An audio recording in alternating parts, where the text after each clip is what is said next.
All right, I think we're going to go ahead and get started. So I'd like to thank you all for joining us today. Welcome. I'm Sam Patterson, and I'm a marketing manager here at PFL.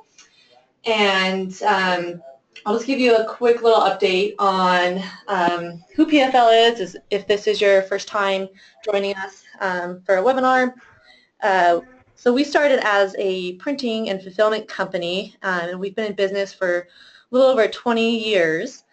And so we realized in the past couple of years that the marketing landscape was really evolving. You know, we're seeing new tech come out like marketing automation, huge advancements in CRMs, and we felt like we needed to change and evolve as a business to match the needs of our consumers. So we've recently, in the past couple of years, come out with a variety of solutions for marketing automation and sales enablement to help marketers and sales professionals use multi-channel marketing through automated direct mail or personalized packages sent through CRMs and marketing automation. And so I'm joined today by Jermaine Reyes, and he is the content marketing manager over at Uberflip. So Jermaine, do you want to give us a little couple sentences about who you are and what Uberflip does? Yes, for sure. Thanks again, Sam, for having me on this webinar. And thanks to all of you out there for joining today and taking some time out just to learn a little bit more about content experiences and boosting engagement. As Uberflip's content marketing manager, I oversee Uberflip's content calendar, and I spend a lot of my time creating fresh content for the modern marketer. In a nutshell, Uberflip is a cloud-based content experience platform. We empower marketers to create, manage, and optimize content experiences, boost engagement, and generate leads with no IT required. So there's a bit of a mouthful, but I hope that all makes sense for you there. Thanks, Jermaine. So before we really kick off, just a few housekeeping items to take care of. We will be recording this webinar, and we will share it as well as the slide deck with you all after the webinar. And if you have questions throughout the presentation, we'd love to hear from you. So feel free to use the question panel or the chat bar for submitting those questions. Likewise, if you're having any audio or visual problems, please chat us, and we'll help you get up and running there. All right, so we'll go ahead and get started. So we all know that content is king. I mean, how many times have we all heard this? Everybody's doing it, and everyone's doing a lot of it. But kind of surprising to me that this recent stat I saw is that only 30% of marketers believe that their content marketing is effective. So as a marketer myself, that's pretty sad to see. And the truth is the amount of content available to buyers is greater than ever before, so it's getting harder and harder for us as marketers to connect with buyers. And this results in engagement rates for many just being in the dumps. And the bottom line is great content isn't enough anymore. So no matter how engaging or thought-provoking your piece of content is, if the experience in which it lives falls short, its effectiveness really drops off. Marketers have become masters of creating, distributing, and analyzing our content, but most of us forget to optimize the actual content experience. So we're here today to share some more tips on getting more engagement with your content by improving that content experience. So we talk about engagement and how the content experience can drive engagement, but what does that content engagement look like, and what's the best way to measure it? Personally, I'm a fan of how Neil Patel defines it as real people responding to measurable ways to your content. So what are some of those measurable ways? Well, it depends, and I hate giving that answer, but it really does depend. It depends on what format the content is in and where that content was shared and consumed. So you might measure things like clicks for emails, but maybe for content on social media, you measure likes, shares, comments, and clicks. The best way to get started is to look at what matters for your business. What do you really want your viewers to do? Try to set some clear objectives and goals up front. And for engagement, I wouldn't limit yourself to just clicks. Expand your measurement to see what did that viewer do once they clicked. Did they bounce after 3 seconds? If so, I would count that as a poor engagement. Did they spend considerable time on the content page and then click into another piece of content? If so, that's awesome. That was a really good engagement. And also keep in mind that measurement shouldn't end after the first click either. You want to keep track of behaviors after that initial engagement. For instance, did the content help that buyer down the right path to eventually ask for a demo? Did they end up becoming a customer of yours? How your content affected the buyer's overall journey is the most important thing to track. And next, you'll want to pick the right metrics from your objectives and for the channels you choose. So we all know that viewers can access content across a huge variety of channels. There's social media, blogs, your website, ads, even direct mail. So having a system in place for knowing how and where the viewer engages is really key. And today, with the beauty of new technology, we have marketing automation platforms, which I'm sure some of you use.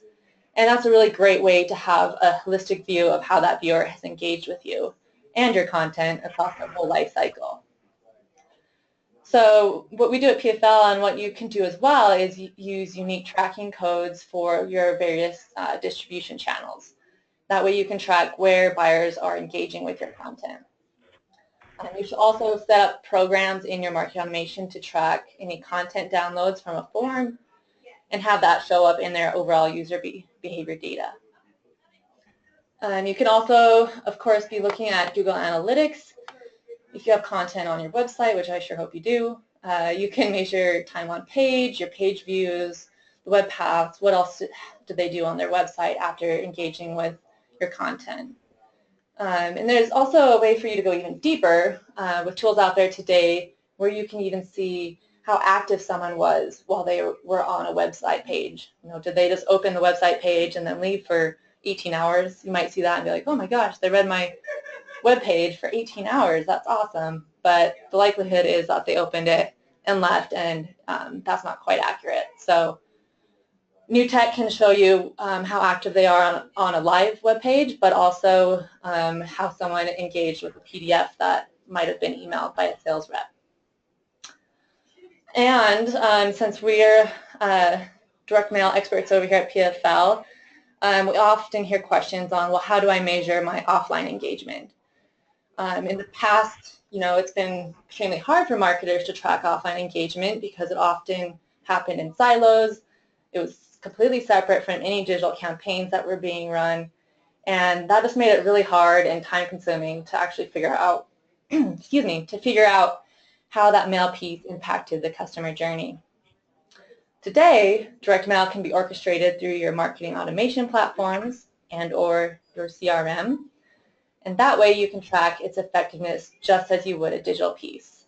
Obviously, there aren't any clicks on a direct mail package, but you can track the mailed piece as part of the overall multi-channel program that you're running through your marketing automation. Direct mail pieces often also prompt digital engagement, so I would track not only was the direct mail piece delivered, but did the receiver follow the call to action you had on the mailed piece? Did they have any further digital interactions with your brand, or maybe even make a phone call after getting the piece? So there's many ways to track all the varieties of formats that you use. Like I said in the beginning, just set clear objectives up front. All right, Jermaine, do you want to take over here? Yep. So now that we've got a better handle on what engagement looks like, let's tackle that other big question. What exactly do we mean by experience? So we can wax philosophically about this term and its other uses, but let's try and think of it in a more straightforward manner. I'm going to turn to everyone's old pal, the Oxford English Dictionary, and it tells us that experience is, quote, an event or occurrence which leaves an impression on someone, end quote. Now, I've got a 3-year-old daughter at home, And if I were to explain that to her, the next logical question for her would typically be, well, what does an impression mean then? So let's paint a scenario. Let's move away from definitions and imagine this scene. You've got an enticing, refreshing glass of your favorite fruit smoothie or alcoholic beverage in front of you. But there's something about its enjoyment right then and there that just doesn't seem right. Your immediate surroundings say something else. It's a gray, cloudy day. There's a mess in the yard that's pointing to the fact that there's more work to be done.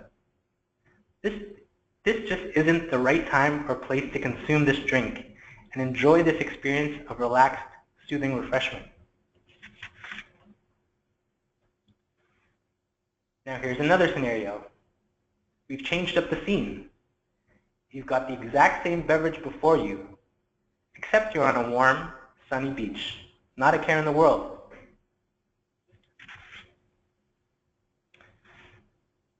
You're ready for this experience.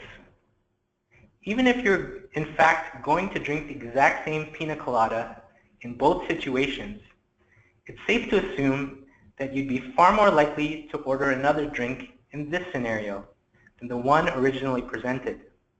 Why? Well, it's the environment. The environment facilitates the complete enjoyment of the consumption of your drink. The entire experience was optimized for you to stick around, lose yourself in your surroundings, and focus on nothing more than sipping that pina colada. Environment has a profound impact on human behavior. Not only has this been studied and proven, it's something that retail and service industries have been dedicated to for a long time. They make an effort to provide an environment that creates a positive experience for the customer or end user so that they'll keep coming back for more. That's why providing a well-optimized content experience is so important. The environment where your content lives can have a massive impact on how your content is consumed, and it can influence your end user's motivation to act. So having said that, we're going to spend the rest of the webinar going over some strategy and some tactics you can use to build out well-optimized content experiences. We'll talk about some priority content areas you can focus on, where to start and what you need to pull together, and how to utilize some of the assets you have from the beginning to end and over extended periods of time.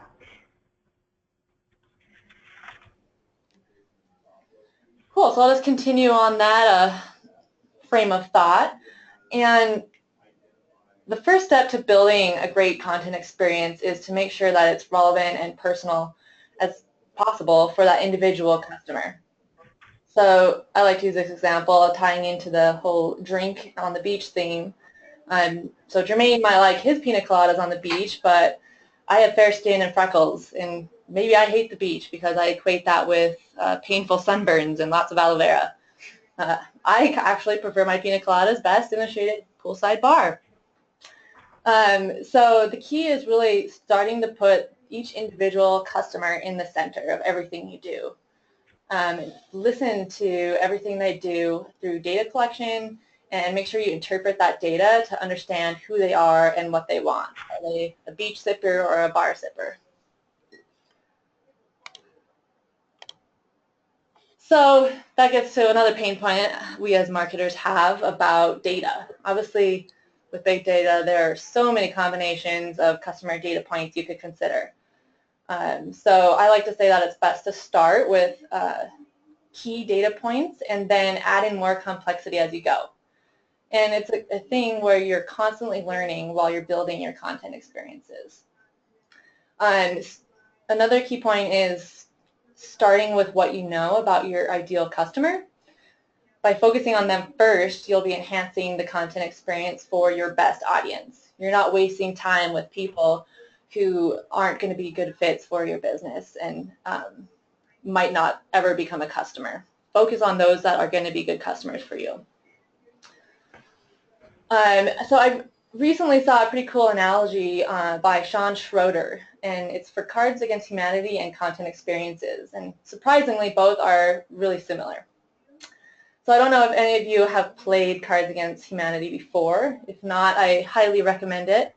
But I want to offer a word of warning. This isn't really a game to be playing with your grandmother.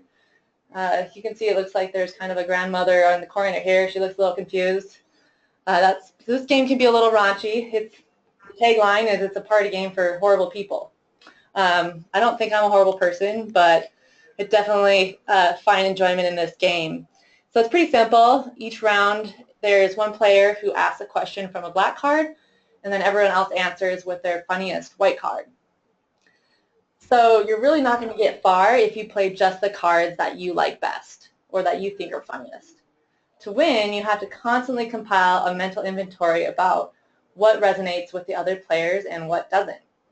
So when you're thinking about which cards to pair, you'll probably think, are they political? Are they religious? Do they like Michael Jackson? Do they react positively to offensive or literal suggestions? All these you'll use throughout the game to inform your strategy. And your strategy is going to be specific for each person that you're playing with that has that black card. So this sounds kind of intimidating. You don't want to make a negative experience. You don't want the game to have a really weird vibe. You want to connect and have fun with your friends. So the good news is that every pairing you create is actually generating feedback in the form of data, and even negative feedback is valuable. So Cards Against Humanity is not a static game, and neither is content marketing.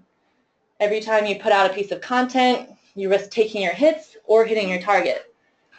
But as marketers, we have to take our hits and hit our marks we must, because success demands we learn and grow. So once you have your feedback, use that to adapt your content strategy. Once you publish the content based on this data, use that to collect even more data and fine-tune that experience for your individual customer as you go. So if you already have a content strategy in place, chances are you also have your buyer personas. As marketers, that's another phrase we love to throw around and use. So you'll likely know lots of details about your customers, about their job title, what's their company size, what's their team setup look like, what kind of conferences do they attend. But we often don't consider to learn about not only what content they like to consume, but how they want to consume it. So I have a couple images of some friendly bartenders here, just to reinforce the fact that you should consider yourself as the bartender. So you're likely to turn one-time customers into bar regulars if you remember not only the drink they like, but how they like it. For instance, remembering that Jane likes her martini shaken, not stirred. If you get it right the first time or the second time, the more likely they're going to come back for more. So try not to make assumptions. You can just go ahead and ask your audience, ask your customers, what do they prefer? And then also make sure and look at the data. And there's several ways you can go about collecting information on your audience's preference through A/B testing your content. You can also see how have they interacted with your content in the past. Were they mainly interested in a certain topic? Did they only engage with a certain format, like videos or infographics? That can tell you how to format the next experiences with her.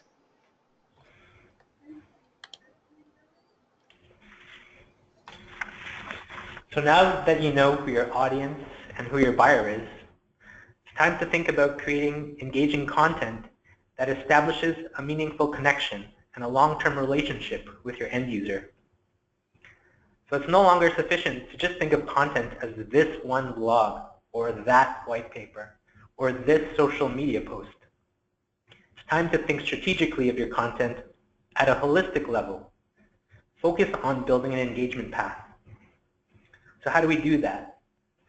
As a marketer, I need to ask myself, what content will I produce for my audience at every stage of the funnel? So we can use this graphic here to illustrate the approach. The horizontal lines there are meant to be a bit more fluid and flow from left to right and vice versa.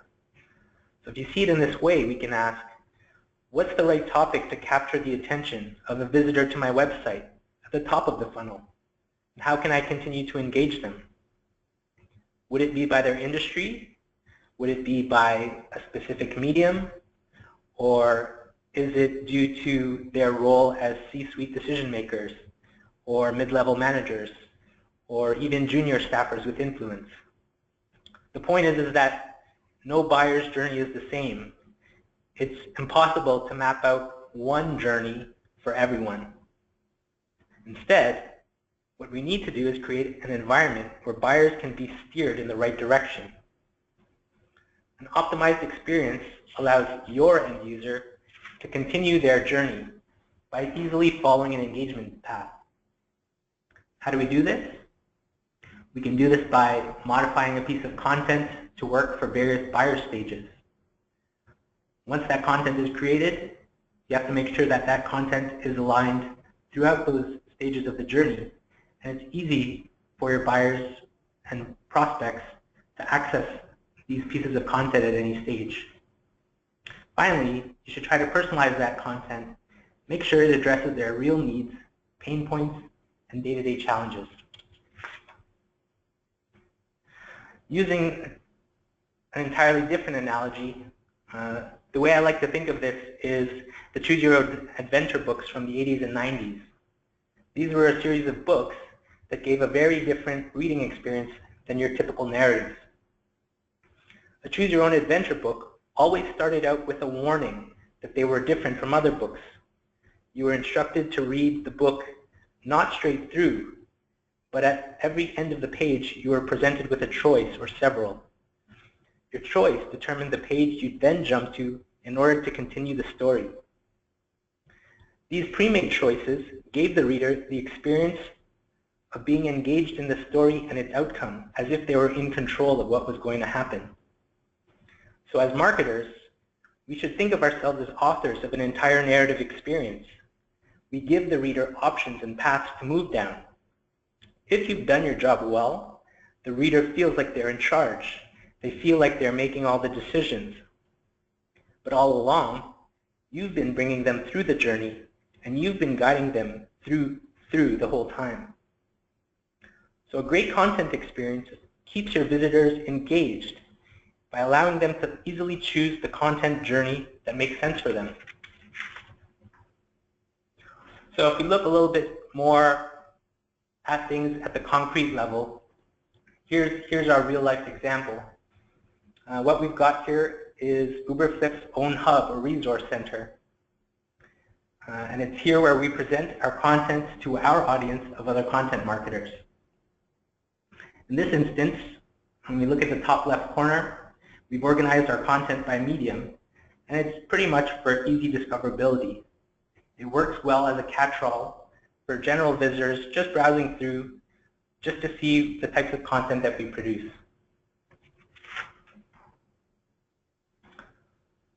And then we've organized our content down by topic. So anybody searching or filtering content by topic is most likely an engaged audience. They're looking for something specific. They have an intent to learn more. Generally speaking, our topics cover most of the main areas of B2B content marketing. So we want to show other marketers that there's always a better way.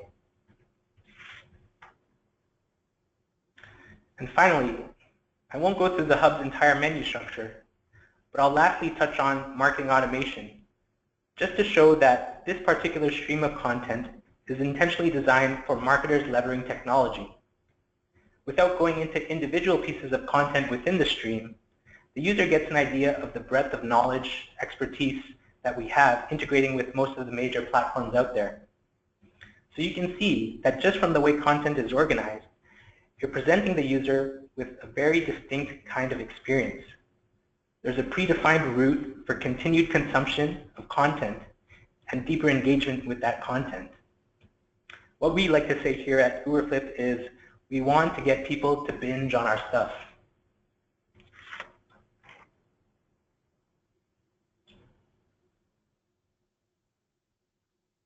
Cool. So as Jermaine discussed, there are many ways to organize your content on your website, but there are other places and formats where you are sharing your content, as we talked earlier. So you also need to consider how you're going to organize your content on those channels. So a good place to start is with email. So everyone in business uses email to consume content, but with email content experiences, they can be a tricky one. We all get tons of emails, so most receivers really just take a second or two to decide should they delete or read on. So a good way to make sure your emails are engaged with is to serve up the most relevant content. As we discussed earlier, making sure your content is relevant to the individual is key for driving engagement. So we talked about listening to user behavior and persona demographics to serve up something that the lead is interested in. And a simple way to get started is to create content streams by topic. So in this example here, say we have a lead who engages with one of our blog posts on account-based marketing. So we as marketers then would want to start that lead down a specific nurture stream with similar topic ABM assets. In another example, if I'm a new lead that you met at a trade show, maybe I have no online behavior in place. At this point, it might be good for the marketer to send an email that has a variety of topics, kind of like a BuzzFeed newsletter fashion. And depending on which topic I then engage with, you would send me down that specific nurture path. Once you've got topic streams down, you can move down the path of even deeper personalization and have streams that are topic and maybe industry specific or topic and geographic specific, whatever are those main data points that matter for your audience. You can also do streams that are customized by format type. So maybe you have a set of audience members that you've identified that prefer engaging with shorter form content or more visual content like infographics and videos. So you might have a specific stream for them that is ABM content in short form content format. Another way to enhance your email experience is to find out what format the user prefers and make sure that you stay consistent for them. You might ask, do HTML emails perform better with the contact, or do plain text emails do better? After A/B testing, make sure that you stick with the format the person prefers and have that consistent look so the person can easily recognize the email is from your company. And I always like to say, make sure that you're optimizing for mobile viewing, because a lot of us are checking emails while we're on the go. And as for my next tip, it's always good to engage with leads by going where they like to consume content, whether that's on particular blogs, social channels, etc. You should make sure that the format of your content matches that platform. So if you're posting on something like Quora, you'll likely be more conversational in tone and more personalized in your responses. You also want to make sure the reader can easily continue their engagement with your brand. So when your content is being consumed on third-party sites, you can actually use links within that copy to make sure that you're leading readers to additional resources that are hosted on your blog or website. You can even use tools like Sniply to add a personalized call to action button to any page across the web. Like this example here, if you're having another brand host your content, you can have this little call to action suggesting additional content like our friends at Bright Talk did. And then direct mail is another strong way to enhance the experience with your brand because it's inherently engaging in its nature. So we all know that it's more exciting to open a package than it is to open an email. Direct mail helps bring your brand to life, and it really stimulates different senses than digital marketing alone does, making it more memorable and more personal. And when you pair your package send with a well-timed follow-up email, you increase the odds that your follow-up email will be engaged with too. So I have several examples to share here. One is a good tactic to use when digital engagement seems to be lacking with a particular person or audience, and maybe you're not sure why. So as you know, we all get tons of emails and we see lots of content all day, so sometimes you just have that need to go on a deleting rampage, basically. So if you feel like your audience is doing that, but you still have some really strong and relevant content, it might be a good time to get back in front of that buyer and surprise them with a direct mail piece.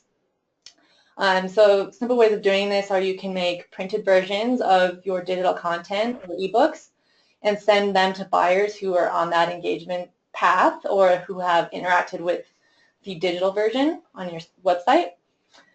And also remember that direct mail isn't limited to just print. You can craft some really fun ways for buyers to engage with your content, like this example here from App R, which is a message in a bottle.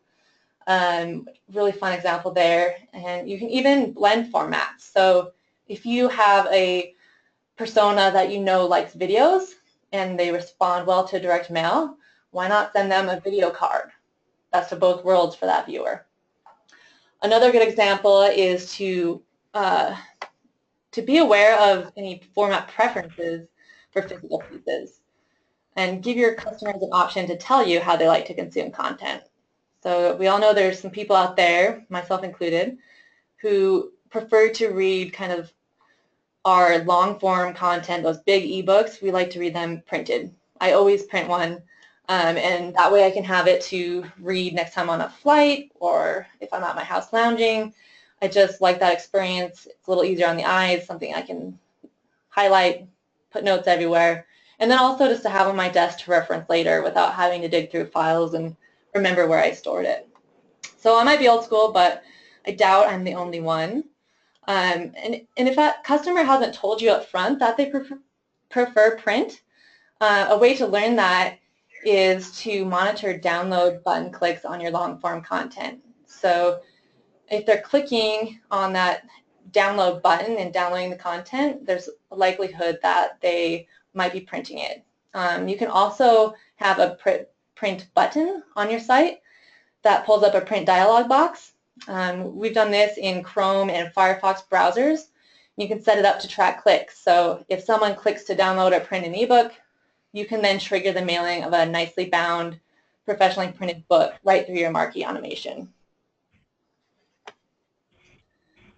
And the last channel I'll share some tips on is video. And that's definitely a hot channel right now.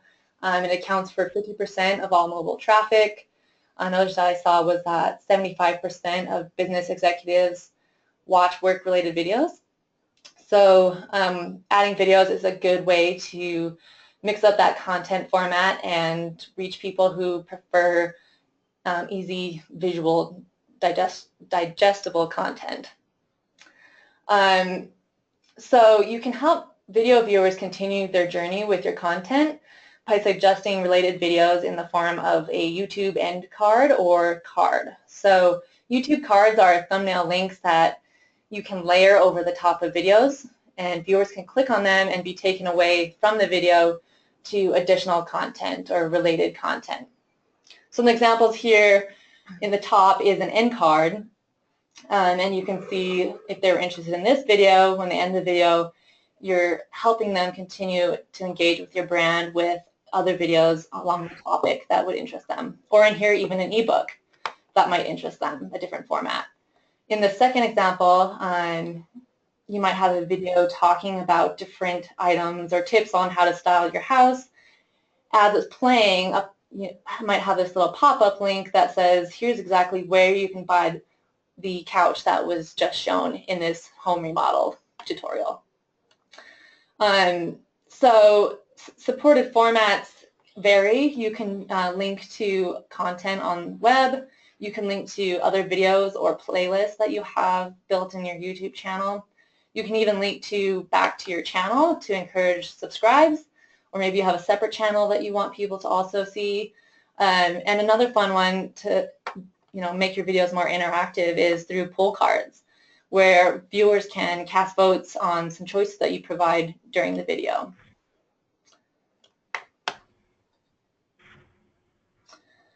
Okay, so we've gone over a lot on formats, how to make that experience the best for your consumer. But I always like to add a slide here about never forgetting that you should actually be delivering value. Don't get so caught up in making sure that it's the right experience to where you're not serving up value. And don't always try to close on the first date either. This is a long-term relationship that you should be focusing on building instead of just trying to sell right away. So a few tips is just always start with the why. Why is this content important to your customer? What value are they going to get from it? And how will it differentiate your brand from others? Like, how is it different than other content that the person might see out there? So we all know that putting out content with real value is tough. A lot of work goes into it. So try to minimize your efforts by using every part of the buffalo. And you do this by turning your big tentpole content pieces into separate pieces of content, and that'll help you maximize the reach of your quality content. So in this example, we have a big white paper maybe that we spend a lot of time and resources making, and you then take that white paper and chunk it out into videos, blogs, a separate webinar, maybe a direct mail piece. And that way, you're not going to only get more out of your content, but you're going to meet the content experience preferences of your buyers. So if people, prefer more visual things, they have access to that versus reading a full white paper. So let's say you've followed all the steps. You've created an optimized content experience through every stage of the buyer's journey. And hurrah, hurrah, you've got some results. You have happy customers now. So that buyer has now purchased. Now what? So going back to this graphic that we had seen earlier, it's important to remember that content experiences shouldn't stop there. A satisfied buyer is your best advocate. It's also an opportunity for you to create additional content that's more of a value add for them as a customer. So we can look at a real life example of how Salesforce App Exchange is continuing to engage their customers after they've purchased. So for those of you unfamiliar with the App Exchange, it's an online application marketplace for third-party apps, similar to Google's Play Store or Apple's App Store. In this instance, we can see that the App Exchange is creating content directly for its engaged customers and end users. These Salesforce users also need their very own segmentation, and we can easily run through that segmentation to see what they're doing with it. But before we get into it, we can just look at this screen and look at how it's featuring their content. Similar to the hub I had shown earlier of Uberflip's own hub, this page is more about discovery.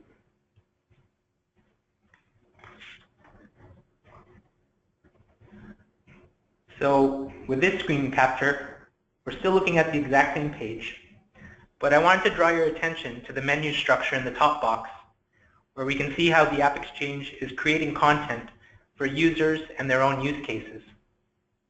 So right now I've clicked on admin, but you can see along that top box there's admin, sales, customer service, marketing, finance, and Dreamforce, their major event. So with these individual tiles, when you look at them together, they're very much about learning more as a Salesforce administrator. It's asking you to arm yourself with additional knowledge for your role.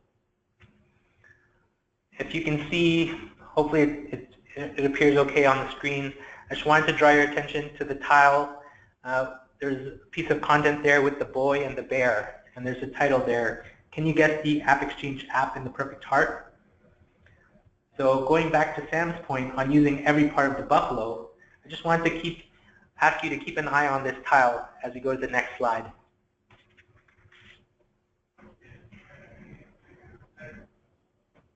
Sam?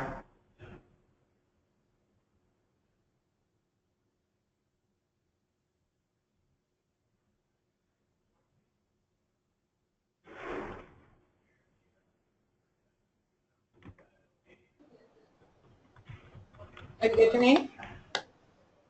Yeah, can we go to the next slide?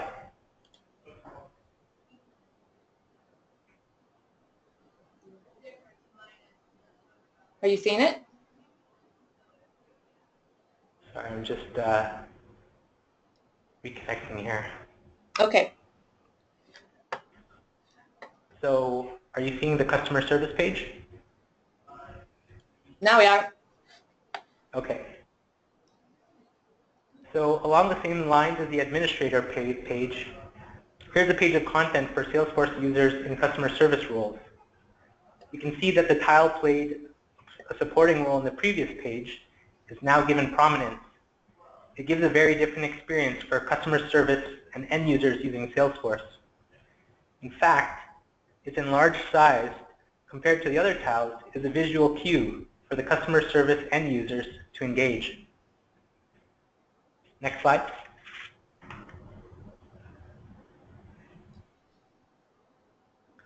Finally, we can see that the featured tile in the previous slide now disappears altogether on the page for marketers. It has no relevance for marketers, and so it has no business being there. What worked for one piece of content that targeted 2 end users doesn't work in this instance. So we have 3 very distinct customer advocate journeys with 3 different experiences meant to engage them for the duration of their time as Salesforce users.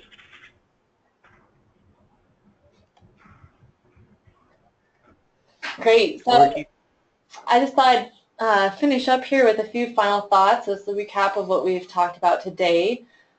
So step number 1 is make sure and take the time. You need to proactively work in the time it takes to enhance the content experience because it's so crucial for driving engagement and building those long-term relationships with your buyers. So it's not something that you have to be scrimping on time. Just kind of set aside a certain amount of time to do your research, understand your individual buyer, and make that strategy to start implementing better experiences. It's definitely going to be worth it for you. And then 2, with this in mind, is go ahead and start small. It's okay to focus on that ideal customer and then work towards knowing more about them as you go. It's definitely not a short-term fix or a sprint. It's a marathon. You're in it for the long run, constantly refining what you're learning about the experiences that your consumers desire. And then, once again, use every part of the buffalo. Make it easier on yourself. You don't have to keep pumping out these big, huge core content pieces. Get as much leverage out of those that you already have first. And then, finally, make sure that you're not forgetting about the people who've already purchased. Make sure you enhance your experiences across the buyer's journey. So whatever stage they're in, take the content you already have and just put a little twist on it and adapt it so that it's relevant for that person in the stage they're in. So with that, I just want to, again, thank everybody for attending, putting up with a couple little mishaps we had with the slides transitions. We'd like to open it up for questions. If anyone has any, we'll take a look at what we have in the questions bar, but feel free to add some in as we start going through some of these. I guess the first one looks like Jermaine, one maybe for you if you want to take this one first. Says, how many pieces of content do I need to produce for an entire buyer's journey? That's a great question. So I think ideally for a buyer's journey, you'd have at minimum just 1 piece of content for every stage of the funnel, for the top, middle, and the bottom, and have at least one of those be gated. So as we touched on earlier, there are many ways to divide up the buffalo, and I'd say just to go with the approach that minimizes the amount of time needed for content creation over the long term. So for example, you can strategically divide up a piece of premium gated content like a white paper intended for the bottom of your funnel and just divvy it up into blog posts tailored for the middle and top of your funnel. And then once you've started to publish your content, you probably want to check in on your metrics for engagement, kind of taking things back to the beginning. The reality is going to be that eventually some of your content is going to go stale, so it's important that you have another ready stock of content to fill in your content calendar. Hope that answers your question. Great. Great. Looks like next one I'll take a first stab at, and then you can add in, Jermaine, afterwards if you like. Said you focus a lot on B2B businesses. Can you comment on any unique attributes for B2C? So that's another great question. A lot of the practices that we've talked about today, I feel also hold true for B2C. Obviously, looking at how people are engaging with your website, and especially if you are an e-commerce site, and then serving up content based on that. Like I mentioned earlier, PFL is traditionally a print e-commerce print shop, and so we still have that traditional side of our business where we're taking e-commerce orders for print, and we've implemented a lot of our content is specific to user behaviors that we're seeing either in real time or in the past from our consumers. So if someone has expressed interest or has been digging around on our website on a certain custom attribute like die cutting, we then put them into a specific nurture stream that focuses on tips for using die cuts.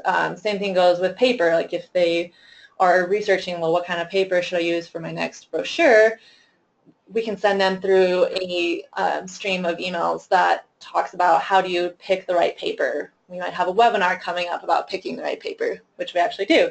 And so we'd want them to receive that as well. And then even, like I said, working in those physical touches through direct mail as well. If somebody is looking at some kind of foil effect, that's really hard to convey through a website what that actually looks like. So we've set up things where if you're looking at a certain special effect on our website, we can trigger the send of a sample that actually shows that in real life so they can see exactly what their foil piece might look like. And we've been having some really great experience with that. So it's really, once again, looking at what are people doing on your site or elsewhere, how are they engaging with your brand, and how can you listen to that and serve up better experiences for them and more relevant experiences. Do you have anything to add on, Jermaine? Yeah, I would just say that the main difference between B2B and B2C in this instance in terms of content experience is just the tone. So with B2B, we're mainly seeking to educate our audiences either about our solution or best practices or trends on what's going on in our industry. With B2C, you're looking more to kind of delight your customer, provide some kind of entertainment value that's tied to your brand and tied to what it is that you're selling. And this is, you see this all the time with e-commerce.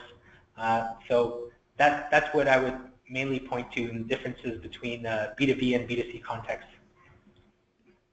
Great. Looks like one last question here so far is